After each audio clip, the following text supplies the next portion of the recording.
Well, I want to welcome you to this webinar on Robert's Rules and Meeting Management.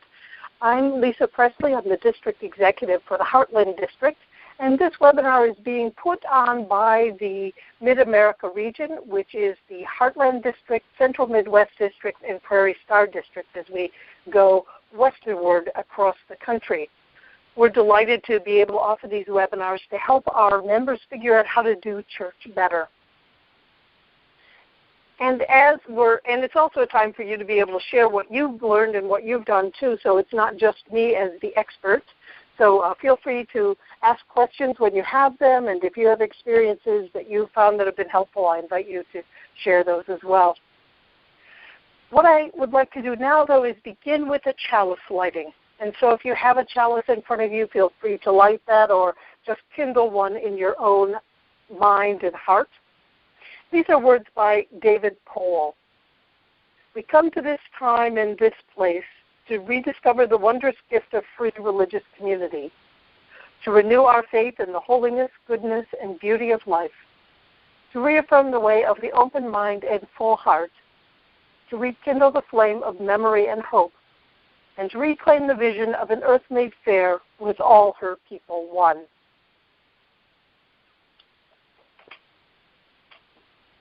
And part of the great genius of our Unitarian Universalist heritage is that we are a democratically run body.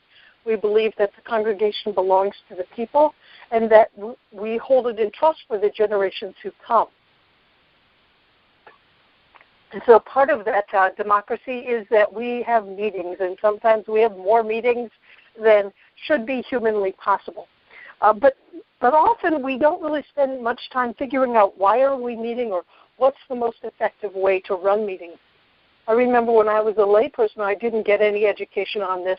And in my theological education, I also wasn't presented with any ideas about how it is that we make our meetings more effective.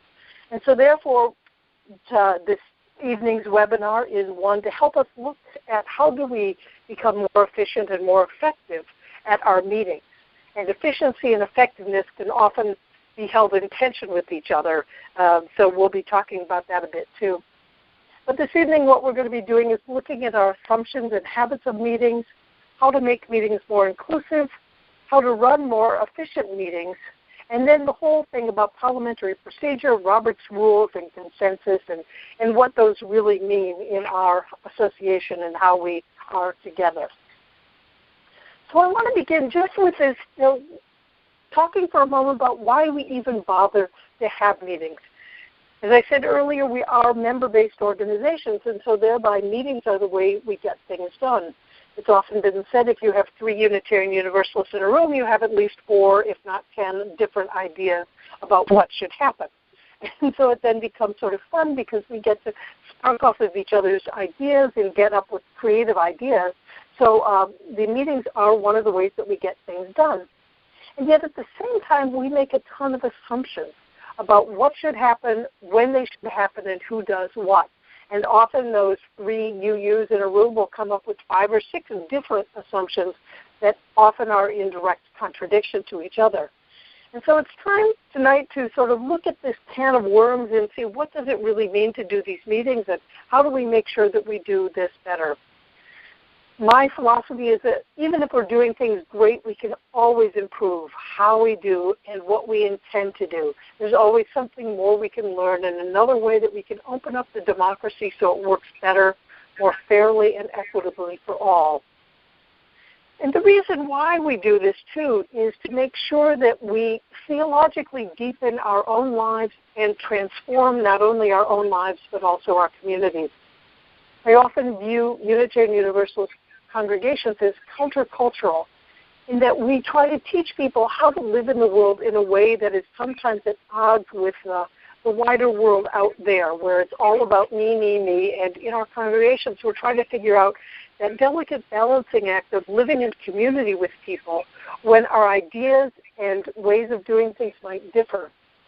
I often say that, when we get people together in meetings, it's like trying to blend a family together where you all have assumptions about how you're supposed to live out the holidays. And too often we don't even talk about those assumptions, so we just get disappointed about what happens in our meetings.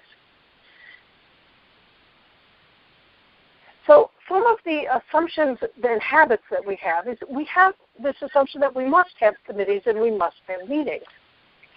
Beyond the meetings that are legally required by our governing documents, we don't really have to have as meetings as we often think we do.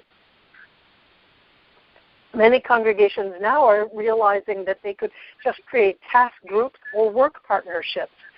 And the difference there is that a committee is usually seen to be something that is ongoing, where once you get on it, you're not sure when your sentence ends and if you can ever get out and do anything different in this.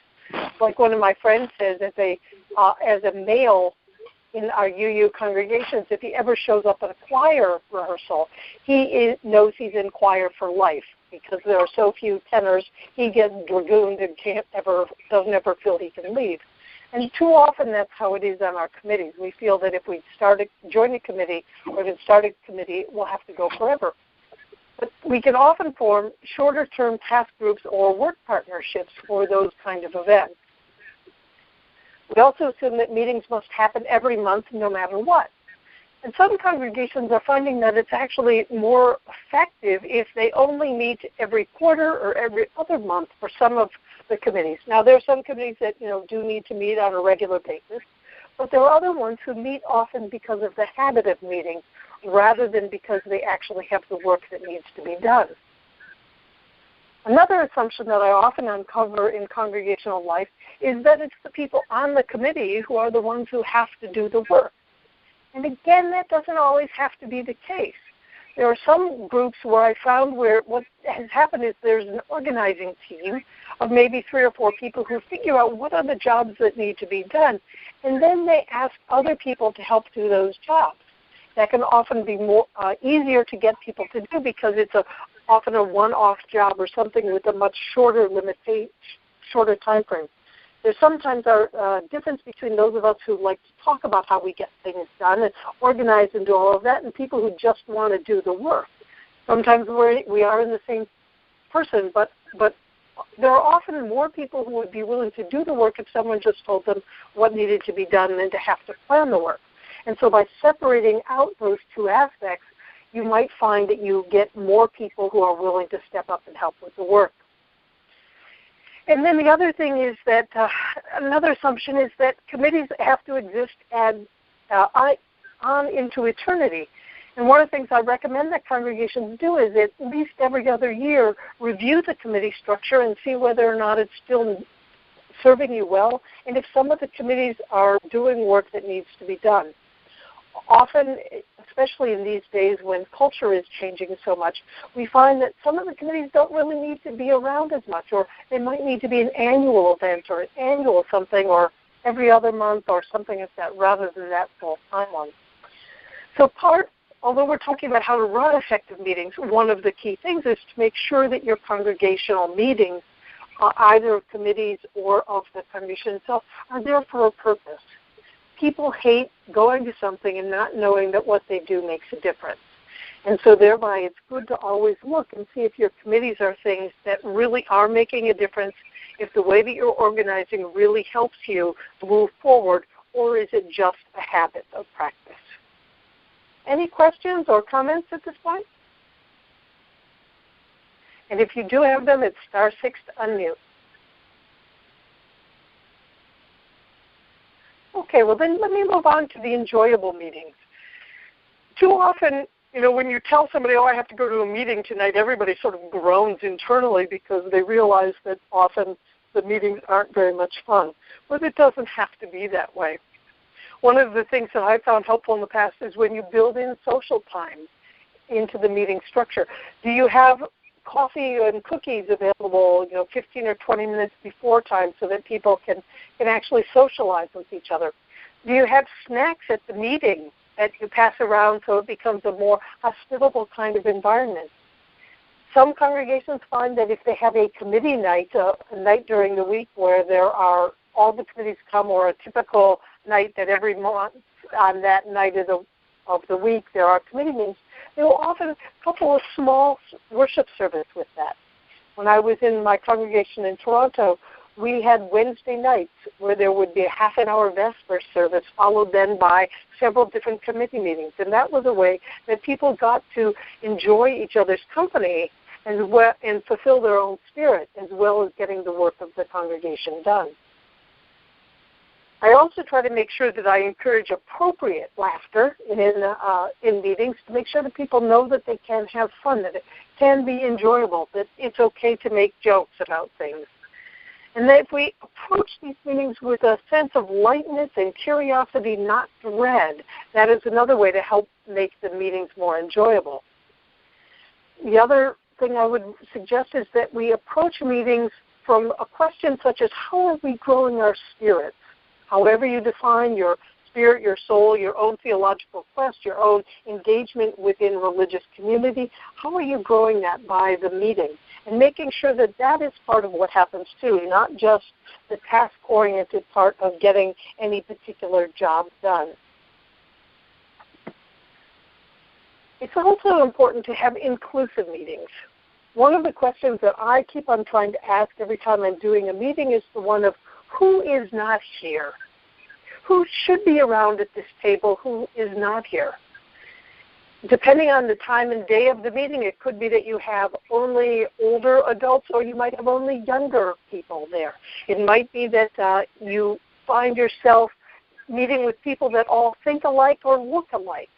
And so looking at who is not present and sort of placing a chair there for them at the table to make sure that you recognize that there are voices who are not in the room can be helpful in broadening your perspective on what decisions need to be made and how to make those. One thing to always be aware of is whether or not you're ruling out historically marginalized people. Are there groups or classes of people who would view this a different way or who might have something particular that would be helpful to you in how you're doing this?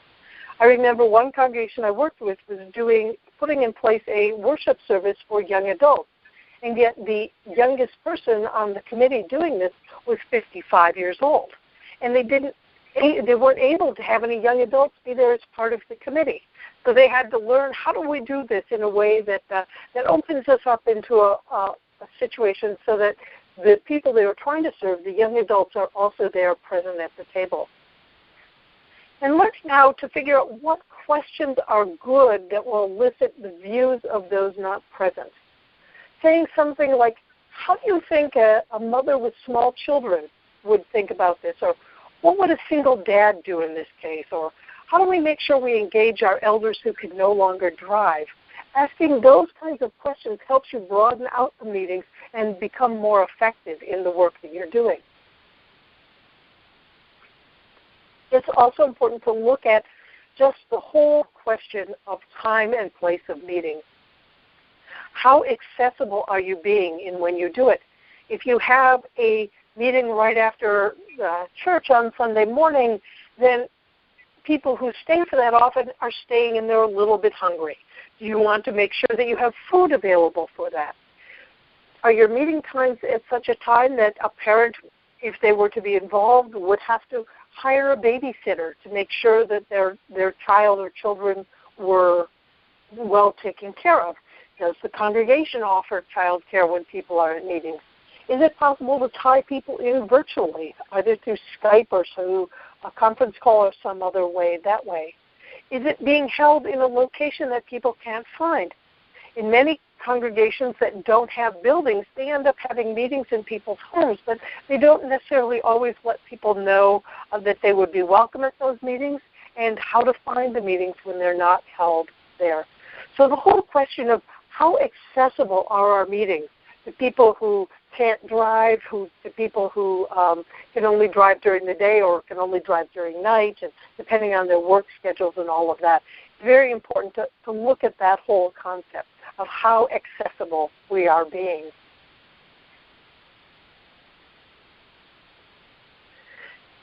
In order to run an efficient meeting, it's really important to know all the reasons why people are coming to that meeting. Sometimes people are coming because it's the only time in their life where they actually get to socialize with people. They might live alone, they might work alone, and so to be able to be with a group of other people at a meeting is a way to get our social needs met. It's also a way to connect people into the congregation and to get members to know more about the congregation or to find ways of making friends in the congregation. So that connection is important. It's a way that we also groom and teach people how to do leadership, how to be a leader in their congregation. Meetings are a way that we get things done. Sometimes they're simply a legal requirement. Sometimes we meet because we want to achieve something absolutely spectacular. And again, other times we meet because we're seeking ways to deepen our spirits. And for some, service is one way of doing that. So if we're running a good meeting, we need to make sure that there is space for all of this to happen. Part of that is on how you develop your agenda. Part of it is on how you gather, how you encourage participation within the meeting. It's also important to realize that people process information and act differently in meetings.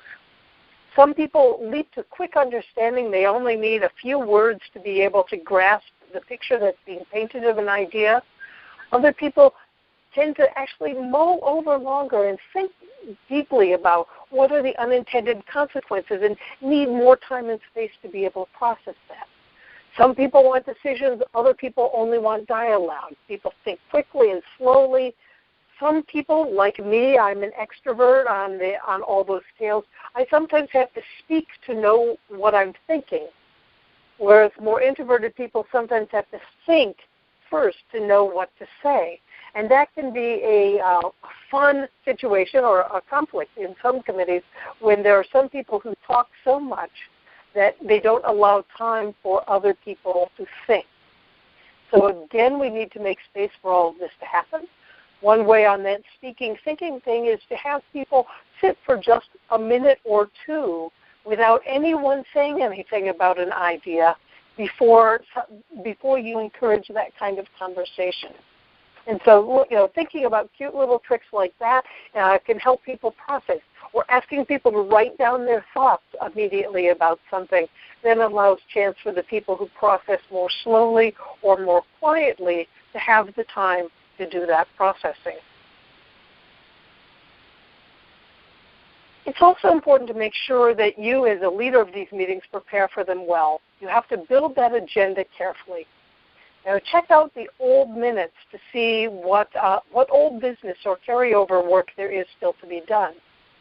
Solicit ideas and issues from other people who are on your committee or in your group. What is it that they think you need to be talking about as well?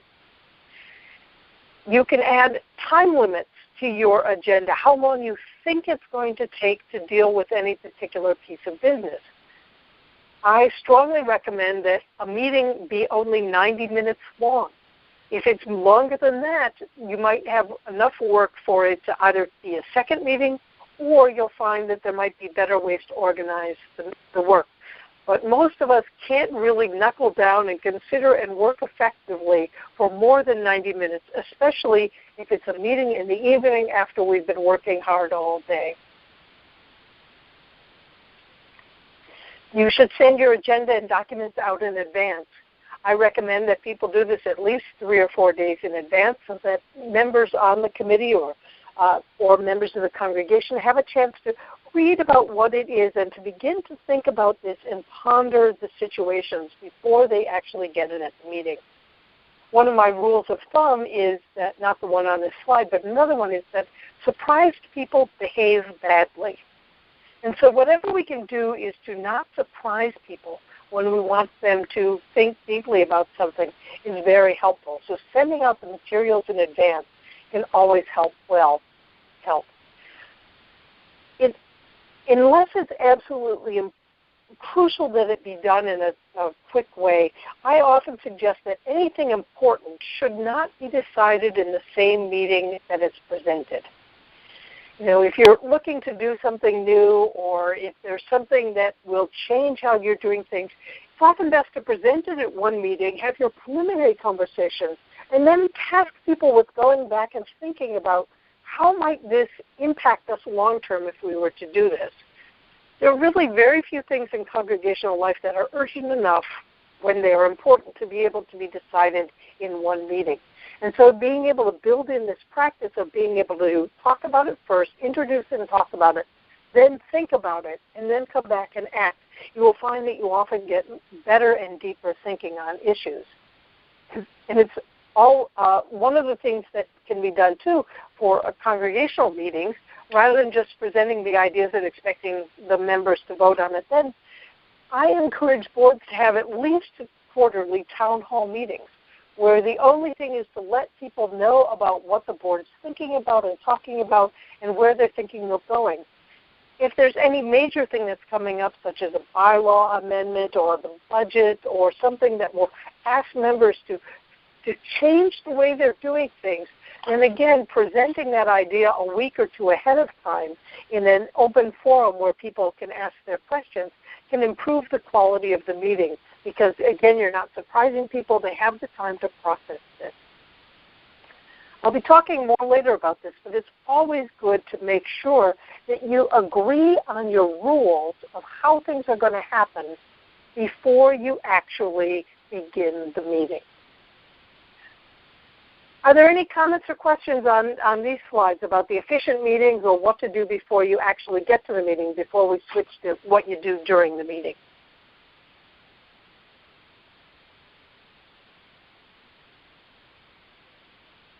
Okay, so let me continue. I know sometimes I talk so quickly, I want to make sure that I leave space for people to ask those questions.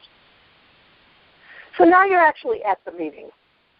And how then do you want to be with each other? It's often good to create a covenant for how you will be together. This is true for any committee that meets on a regular basis. It's also good for congregations to create a covenant about what is the behavior we expect of each other when we are meeting together to do the business of our congregation.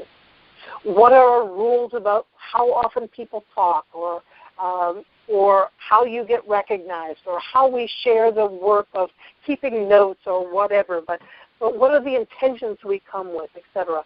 So to create that covenant of expectations and then have every member of the committee or the congregation feel empowered to actually say, wait a minute, our covenant says we need to be doing things differently. It's also good to review that covenant regularly, especially if you get new members on your committees and every year or two with your congregation as well.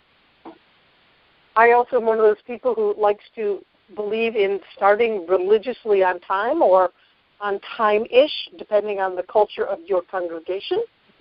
That you begin with a chalice lighting or some other centering moment to remind people that you are not just there as a secular organization. Even if you're all humanist, you're still there as a religious body. And so to figure out how do you honor the mystery and wonder of life and the power that is there in the community as you gather. My chalice lighting is one way to center that. If it's a committee meeting, often having a check-in time where people have a chance just to relax and say something like what they're leaving behind in order to be there or how they're doing. This increases that social and caring aspect of committee meetings. I would not suggest a check-in if it's a congregational meeting, or otherwise you might be there for 2 or 3 days if you went all around the circle. I also encourage you to think about whether or not you want to do some time of theological reflection. Now, this is more than just doing a chalice lighting, but to consider together something that helps you broaden your outlook on the world or challenge your spirit and to look at things differently or to look at some aspect of life. And so to do even a 10 or 15-minute theological reflection can more deeply ground your work, and you can make sure that people know that they will be fed at the meeting. It's not just going to be all business, but they'll find a way to nurture their own spirit and to grow and change and find themselves a little bit more at home in their own theological place. Meetings should end well if they're going to begin, and part of this includes a checkout and also doing a review of the task list. Too often somebody will realize after a meeting that they might have taken on more work than was their fair share or that they'll be able to do. So by sitting down and looking at the task list and reapportioning work that might need to be done to make it more equitable, that can be very helpful to our people. And to have a closing reading, too, to acknowledge the hard work you've done together and where you're going and what you're doing and how you're moving forward. That can help, again, with that social aspect, as well as making sure that people have this sense that what they do really matters. In the long run, what people want to know is that what they do matters. During the meeting, you want to make sure that people are appropriately involved. So make sure that you find ways that are consistent with your internal culture to ask for input from everyone. Sometimes that could be just as easy as keeping track of who's been speaking and who's not been speaking, and then asking the people who have not yet spoken if they'd like to add into this. Sometimes when it's a decision being made, it might just make sense to go around the table, one person by one person. The youth have taught me this thing of stepping up and stepping back and the awareness that we need. Some of us, myself and most definitely, is someone who will often put forward my own views and my own points very easily and readily in a meeting. And so for me, the awareness that I need is that I might need to step back in my participation to make sure that I'm not taking up more than my space and that I allow there to be room for other people to come in. And for the people who usually are more reserved or don't offer their opinions, what they need to do is think about stepping up, stepping forward to make sure that they exert themselves a little more. And so by that combination of stepping up and stepping back and adopting something like that as part of the culture of your meeting, you will find that you can then make sure that everybody gets more of a chance to be involved. I'm sure you're all familiar with the devil's advocates, the people who say, well, you know, I just want to be a devil's advocate here, so let me ask a question. Devil's advocates were people who would always raise the unpopular question.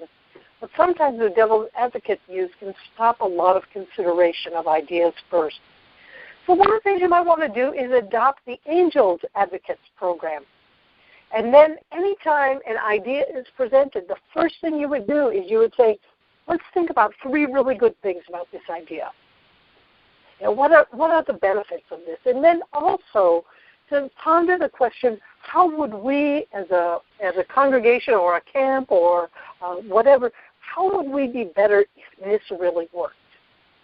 And so to look at it from sort of a more appreciative lens or appreciative inquiry lens, where you look at the positive possibilities before we look at the reasons why it might not work or what might be wrong with it or why it wouldn't really fly. This also means that you don't get to say, oh, we tried that once before and it didn't work, or we've done that before and it didn't work. Because this allows you to start to look at things with a newer eye again. Even if you've tried something before, you might have a different group of people now, and it might be the time for it. So by being Angels Advocates and looking at these ideas in this way, that can be very helpful. This works both in small meetings and also in large congregational meetings. If somebody brings up an idea that you begin to discuss, you think about starting with the good things about this. Usually, it's so much easier to find all the reasons why something won't work, and so we have to practice and learn how to look at the good that might be in an idea. It's a good idea to appoint a timekeeper for your meetings as well. Now, in committee meetings, and board meetings, it might be someone to help you realize how you're spending your time. With that timed agenda, you might say, "Oh, it said we were going to have 15 minutes for this, and I noticed we're actually now talking in about 25 minutes. This is important, but is this how we want to spend our time?" And so, just to not to be authoritarian or martinet about time, but to help the group figure out, is this really the most important thing and where we really want to put our time? It's also helpful to have a process observer, and there's lots of materials that are available through the web or by talking to your district staff people about how do you observe the meeting. But in general, it's things like, how often did certain people speak? Was everybody part of this? How often did you interrupt each other? Are there ways in which you could improve the way that you do the work together? Were there people who were not heard as well, and are any of those reasons either because of racism, classism, sexism, or those other kinds of things? It may be not, but to have a process observer who helps you understand how it is that you do your work, that can be very helpful in helping any group meet better. So part of the process observer's role is that that person should be allowed to interrupt if they think that things are going way out of control. And they should also be asked to report back at the end of the meeting about what were the challenges and the good that were faced and also the good things that happened. And so in order to help the group look at themselves and their behavior in a better way. Having a timekeeper and a process observer doesn't mean, though, that everybody else should just leave all the work to them. This is one of the things that anyone should be empowered to be able to say, we're spending an inordinate amount of time on this, or even to say, even though our agenda says we're only going to take 10 minutes for this, I think we really do need to take more time than that, and to help observe the behavior that's going on in your meetings. Any comments or suggestions or questions?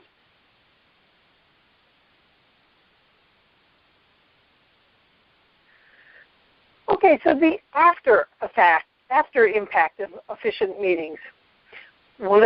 I know that I rely on the minute taker, the note taker, to help me keep track of the things I would say I would do. And so making sure that notes and minutes are circulated quickly and that they are accurate is always an important thing. It's helpful if there's a task list that reminds people of the commitments that they made so that they can simply go to that rather than having to look through 2 or 3 pages of notes to be able to find those.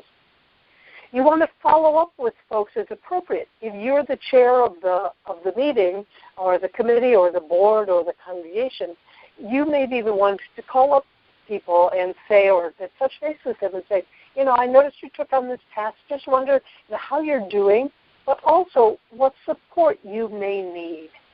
If you ask people how they're doing, they might get a little defensive, but if you then ask that add-on question of how can we support you as you do this work on our behalf, that can be very helpful because it helps them realize that they're not alone and that what they're doing matters to other people. You want to share the news with others of what you've done, especially if you're the board. It's very good to have a regular report back mechanism in your congregational life so that other members in your congregation know exactly what's going on and they don't feel as if they are being left out in the cold. Always a good thing at the end of any meeting or right after it to confirm when your next meeting is. Actually, in one group I'm in, one of the first things we do is at one meeting is we set the date of the next meeting so we make sure we have everyone there while we're setting that so everybody knows instead of the people who might have to leave early needing to be followed up with later.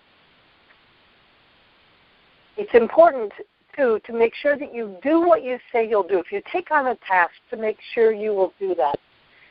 And if you discover that you really can't do it for whatever reason, whether it's you don't have the time, you don't have the knowledge, you simply don't want to do it anymore, it's always best to let folks know as soon as possible so they can make alternative plans.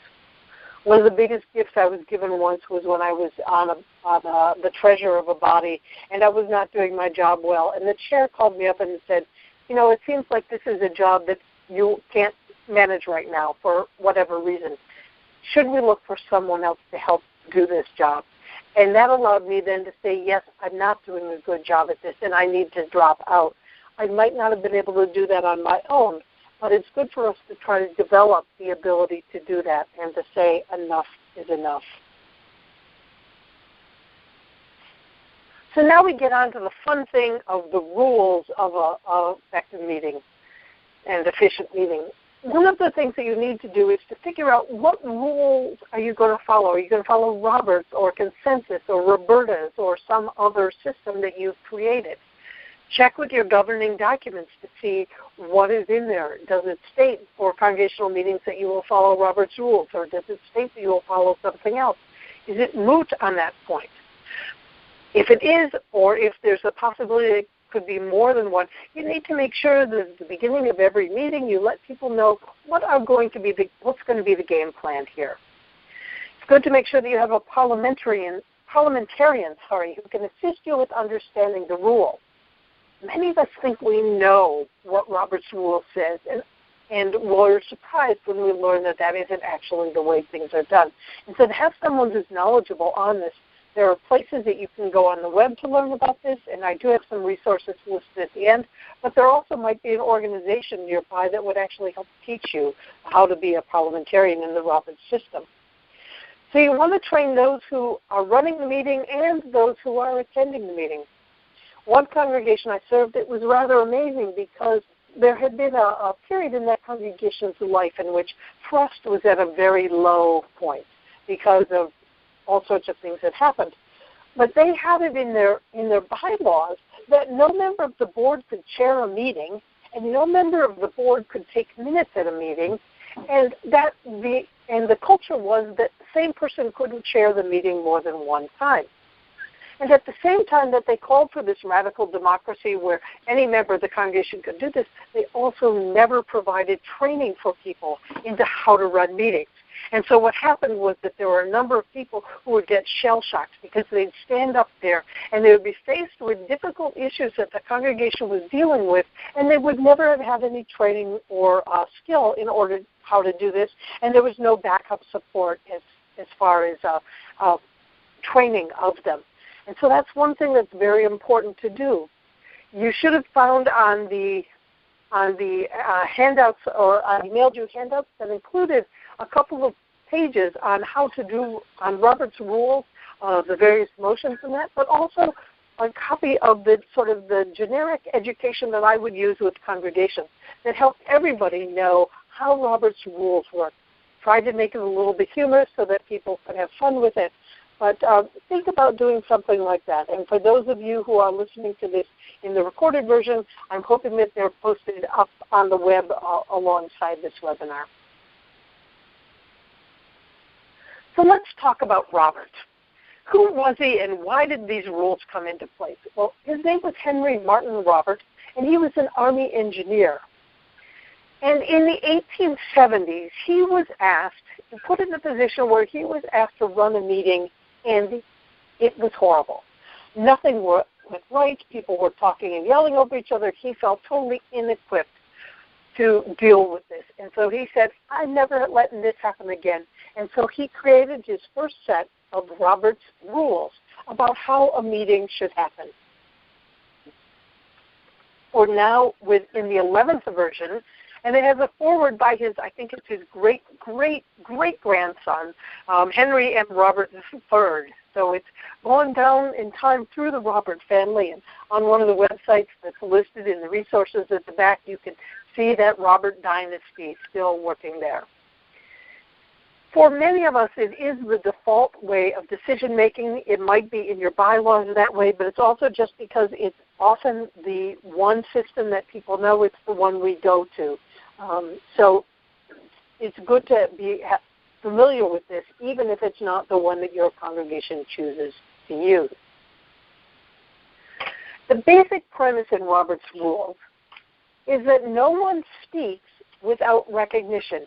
Members of the congregation or of the committee or whatever cannot yell out and friendly amendment or call the question or anything like that. No one should be speaking unless they're recognized by the chair. Technically, you also need to have a motion that is moved and seconded before you discuss anything.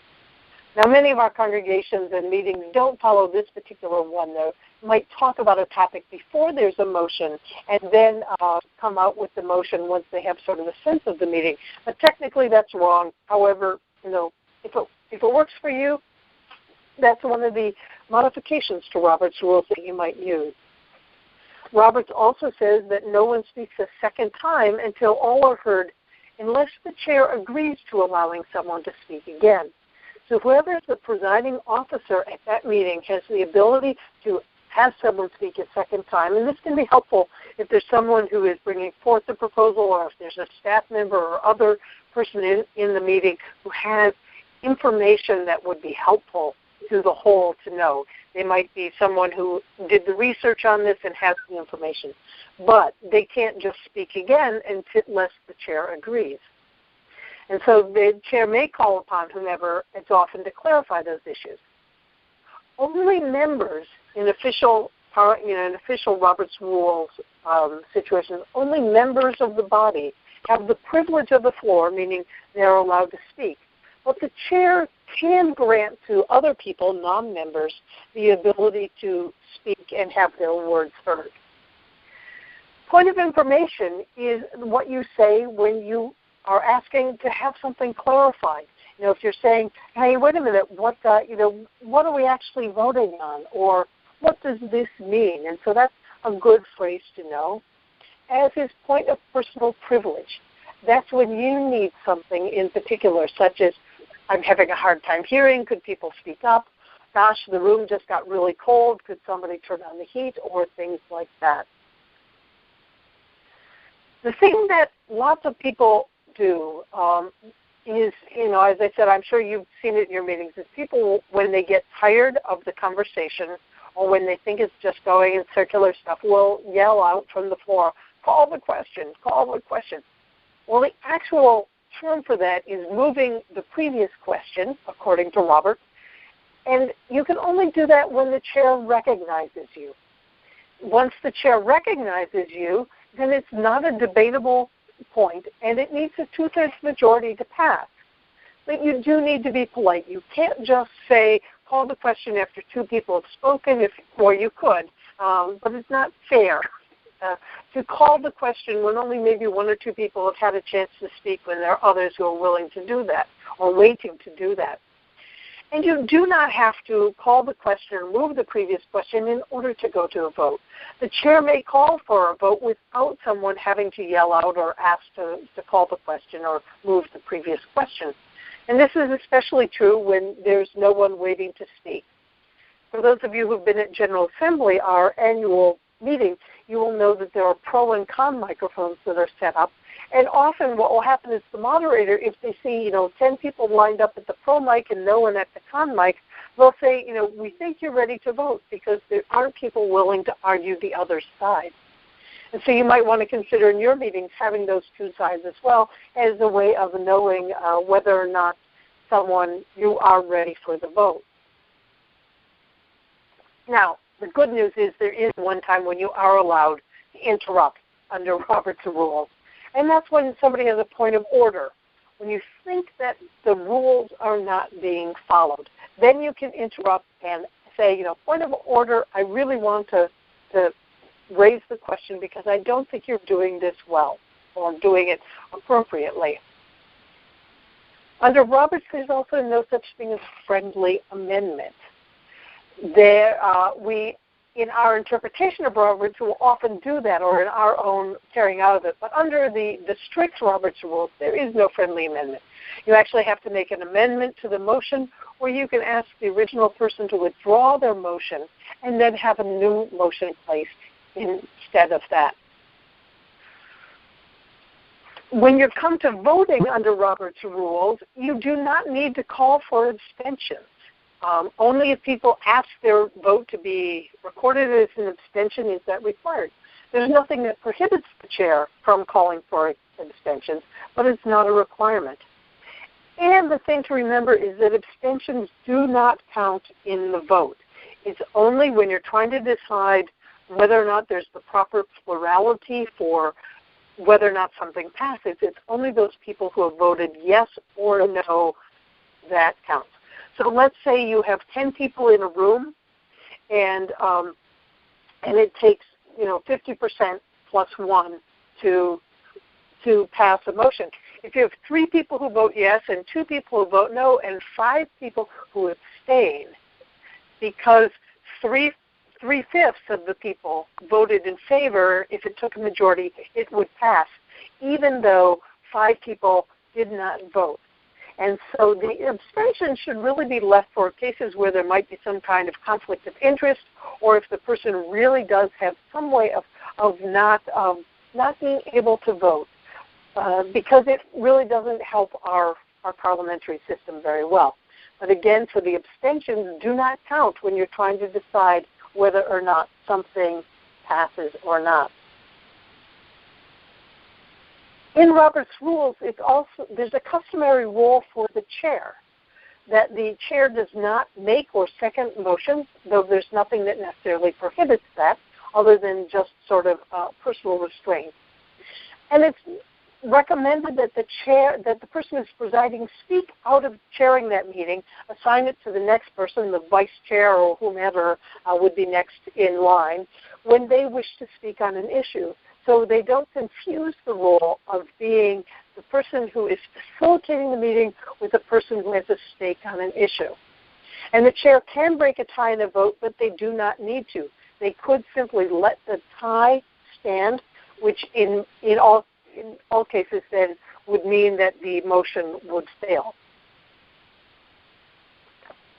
If you're sitting there and somebody's presented a motion that you don't want to have come up, there are several different ways that you can get rid of it and make it go away. You can ask that it be withdrawn by the mover. So the mover could withdraw the motion and it disappears. You could vote against it. You could move that it be tabled, though then it could be moved to be removed from the table and be brought back. You could postpone it to a particular time, saying we're postponing this till next week's session or the next meeting or 3 hours from now or whatever. Or you could also postpone indefinitely, which is a polite way of killing it off without having to vote it down. So those are the ways that you end up stopping the business if you don't like the business that's happening. Are there any questions about this? Oh, and then, those are the basic Robert's Rules. But then, in addition to that, there are all the variations. And so there's no need that you do Robert's Rules this strictly, but you really need to have a conscious discussion and choice about the ways in which you're going to deviate from Robert's Rules if you're using them, so that everyone knows how to play the game well. And are there questions?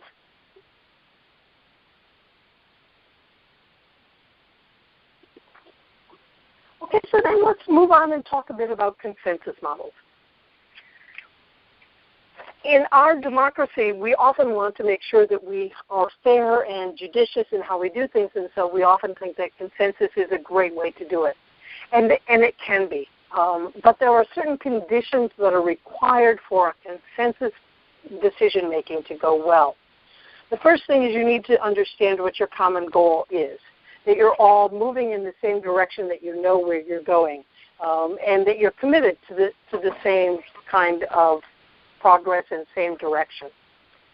You also have to share the commitment that you are going to be using consensus. Consensus can be very difficult, and it calls on us to step up into a meeting in a different way. And so you have to have a shared commitment to reach consensus. If there's someone who thinks that you should only be voting and refuses to be part of consensus, it means they're also not open to having people do things in a different way, perhaps. And so you need to make sure that there's that shared commitment among the participants for that. There needs to be trust and openness. If you're not able to be open with each other, and if you don't think you can trust each other, then the consensus process won't work. Consensus requires that you listen to each other and be willing to change your own mind as well as change the mind of other people. You have to allow sufficient time. Consensus does not happen as quickly as Robert's Rules, when you can have someone who can move the previous question and bring the vote to a head, even if the people in the room, not all the people in the room are ready to vote. You have to be very clear on what the process is, even more so than with Robert's Rules, so that people will know how to do this. It involves active participation of your members, because in consensus, one of the worst things that can happen is that if people aren't involved and then later on they say, well, yeah, I didn't really agree with that, that ends up killing the consensus and the spirit of that. So you have to have people who are willing to actively participate and step up and do that. And it needs good facilitation to help make sure that there is a way for people to be heard and for the body to come to an understanding that might be different than the one they started out with. So good facilitation is very important. So when you're beginning the process, one of the things that you begin is you introduce and you clarify the issues. Here's what we're here for tonight. I'm wondering, and so here is what we're trying to get an answer to. So you state what the issue is that you're dealing with and what you're trying to solve. And so then you explore the issue and you look for ideas. What are ways that this maybe could work? And it's a time for you to be able to look at a variety of ideas and not just settle on one at the beginning, but expand the possibilities of what could be done and how you could come up with an answer. Then you look for emerging proposals. Do you think that you're hearing some ideas that are gathering more support and strength than others? Is there a way that's just coming out that you're sort of sensing might be the one to do? And so then you would discuss and clarify and amend that proposal before you bring it there. And you test it for agreement. You would have things like straw polls and ideas and just ask people, well, what are you thinking about this? Is there anyone who is feeling a bit that this might not be the right way and things like that. If there is agreement, then you implement. And the next slide, or one of the next slides, talks about what various levels of agreement there might be. But if you have the agreement, then you would then implement the idea and move it forward. And if there's no agreement, then you go back to the emerging proposals again and look for other options and agreements. So it sort of becomes a circular process until you find that you can agree. I remember the first time I learned about consensus decision-making, I thought it meant that we all had to agree that this was the best way and that we're all gung-ho and think it's marvelous and everybody's mind had to be fixed on the same thing. And that's not the way that consensus works. It really has many shades of agreeing and disagreeing. The first one is agreement, that this really is the way that we should do things. Then people can also hold non-support as their position, where they don't necessarily see the need for this answer or the need for dealing with this situation, but they're willing to go along. It's not a big issue. They might not see that, you really need to do this, but it's okay. Reservations is a place where people say, well, I think this might be a mistake that we're making here, but I can live with that mistake and live with the consequences thereof. So it's someone who's stepping back a little bit more. They're not as certain that this idea is the one to go forward with, but they can live with it. The standing aside position is where someone says, I can't do this personally. I can't join you in this, but I won't stop you. It's more of a statement of I don't agree, but I'm not willing to disrupt the majority or disrupt those of you who really do believe that this is a good thing. Blocking is then the next one where you're saying that you cannot support this at all, that you think that it's something, that it's wrong, that the group should not be supporting it, and that you are objecting for very strong immoral purposes or that you just think it's absolutely wrong. If sufficient people block a motion, then there would be no consensus and you would need to go back and look at what other possibilities might exist. And the final stage in consensus is the withdrawing, that if you do this, then I will need to leave. And that should be reserved for only those very particular cases where it actually is the truth. Because often we will find, if we're not in agreement, we'll find ourselves in one of these other places. That, well, it might not be what I do, but it's okay. Or well, you can do it, and I'm willing to live with the risk of this or whatever. So the blocking and the withdrawal is for those situations in which someone has a very, very strong objection to it, and to try to figure out, because it's the thing that then forces the group, if they're still following consensus, to go back to look at what other proposals or ideas might come along. One of the groups that has dealt with consensus decision-making these days in a way that's marvelous to watch is the Occupy movement. If you went online and saw any of the YouTube videos that show how it is people do their form of consensus decision-making, how they did that, they developed quite an elaborate system in many of the Occupy communities to try to figure out what does it mean to make consensus decision-making, and they're one of the places that does that. Another one, and you'll find it on the resource slide at the back, was ACT UP, which was a particular group in New York City and other places.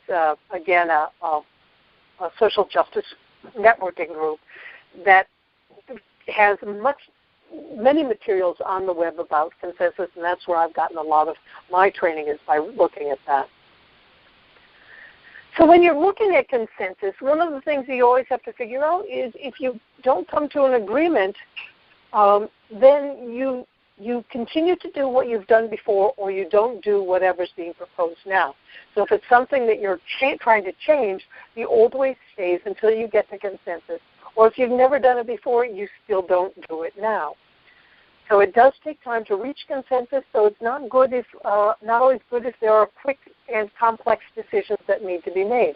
It does require that deep commitment by members, but it also appreciates the complexity of situations, that you don't have to vote either yes or no, up or down, it's not either or, but it helps people understand the deeper complexity and the deeper complexity of agreement and disagreement within our communities. It can be a very powerful way of participating in our democracy. And when you use consensus, when you have gotten to the point of consensus, you often have a much greater buy-in and participation rate than if you have simply used Robert's Rules or some other form.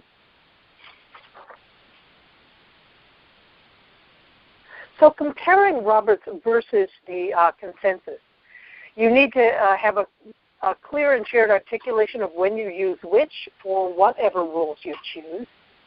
You need to pay attention to what your bylaws say about specific things, such as a quorum, calling a minister, or purchase and sale of property. Is there a requirement for it to be a vote that you can actually tabulate numbers on in order to be able to be in compliance with your bylaws? And if you choose consensus as your default, then what will you do if consensus can't be found, or if the level of trust and openness of the congregation falls to the point where you really can't sustain that model anymore? But regardless of whichever way you do it, you need to teach and learn all of your people, yourself and all your members, so that they know that it's not just automatic. We don't come out of the womb able to do this material. So there's some resources here on the next couple of slides. The first one is the official website of the Roberts Rules. I realize this consensus governance I didn't mean to have right there. It's a typographical error. Sorry about that. There's a book called Meetings That Work. There's Roberta's Rules, which is a different form, which is a feminist version of Robert's Rules. I couldn't include that for you tonight because I haven't purchased the book yet, and so I don't know that, but I've heard people talk about that as another option. There's also the For Consensus, the Seeds for Change organization in the United Kingdom has a lot of information, as does ACT UP New York. Meetings That Work is a UUA publication, and there's the URL for that. You can find that on the UUA website. Patrick Lencioni is an author of Leadership Fables, and I have found Death by Meeting, one of his books, to be very helpful in helping understand different ways to do meetings. This is mostly applicable to a work setting, but you can find that many of the ideas would also work in congregational settings. And the Alban Institute, which is a congregational life think tank organization, also has a lot of resources on their website at alban.org. So are there any questions that you have, or comments or experiences that you'd like to share about your living within these rule systems?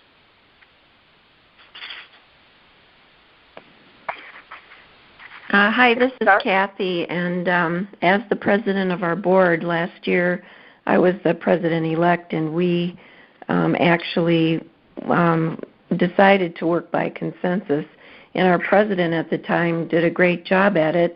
I find that I keep on forgetting about it when it comes to making a decision, and we discuss it, and all of our votes have been, everyone agrees and everyone votes the same way, but I haven't asked for consensus, and I'm wondering how I might remind myself to continue to work on working us through our decision by consensus. And to me, it just seems like a vote has more power, especially if you're making a policy or something. Well, it can, unless the congregation knows that what you're trying to do is work by consensus. And so if you did want to do that, one of the ways that I do it is I would have a conversation with the board about, I'd like to have us try to work on consensus. I sometimes have a harder time remembering to do that. This is what it's like. Here's what I've learned about it. You might have the previous president come in and teach you all about consensus, and then make it the board's responsibility to help you work in the consensus model rather than it just have to be your job. But in a consensus system, because it is it's a democratic participatory system that invites deeper engagement in some fashions, then to have the other board members help you with that might be the trick and the answer.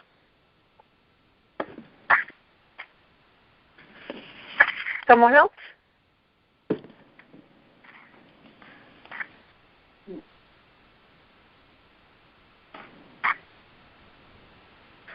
Well, as questions come to you, make sure that you know that you can always reach out to any of your district staff or regional staff to ask us questions about this. I will be sending you an evaluation in the next day or so for you to fill out just to help us prepare these webinars and make them better. And let me share with you these final words that I always try to remember. These are by Winston Churchill. It has been said democracy is the worst form of government, except for all those others that have been tried. So when you're running a meeting and you're finding yourself having a little difficulty or running up against something and wondering why do we let these things vote or whatever, just remember it is the worst form of government except for all those others that have been tried. So with that, I want to thank you for your participation this evening, and I look forward to seeing you on another one of our webinars soon.